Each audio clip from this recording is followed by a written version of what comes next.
এক শ্রেণীর লোক দেশের বাইরে থেকে এবং দেশের ভিতরে থেকে এই আলেম ওলামাদের সঙ্গে, ওলামা মাশায়েখদের সঙ্গে একটা দূরত্ব ভেদ সৃষ্টি করার চেষ্টা করছে।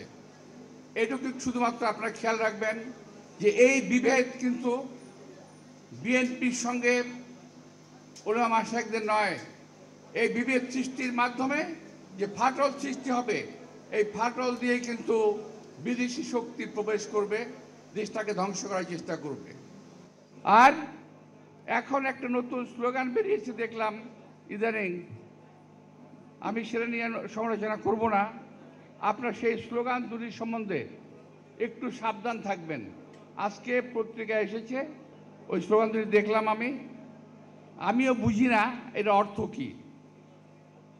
আমি কিন্তু এখনো বুঝি নাই কাকে দ্বিতীয় স্বাধীনতা বলে।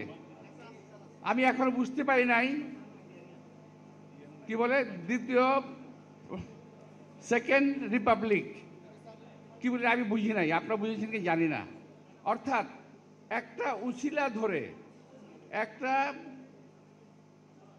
একটা বিশেষ উছিলা ধরে জাতির মধ্যে বিভেদ সৃষ্টি করার চেষ্টা চলছে। দয়া করে আপনারা খেয়াল রাখবেন। আর আপনাদের মতো এরকমই একই রকম পোশাক পরা এক শ্রেণী ওটাকে বাতাস দিয়ে যাচ্ছে। দয়া করে আপনারা ওই দিকটা একটু সামাল দেবেন। ইনশাল্লাহ দেশ, আমাদের নেতা তারেক রহমানের নেতৃত্বে এই বাংলাদেশকে আমরা এগিয়ে নিয়ে যাব সবাই মিলে ঐক্যবদ্ধভাবে। সবাইকে আন্তরিক শুভেচ্ছা, ধন্যবাদ এবং প্রথম রমজানের মোবারকবাদ জানিয়ে এবং এই ইফতারে আসার জন্য আন্তরিক ধন্যবাদ জানাই আপনাদের।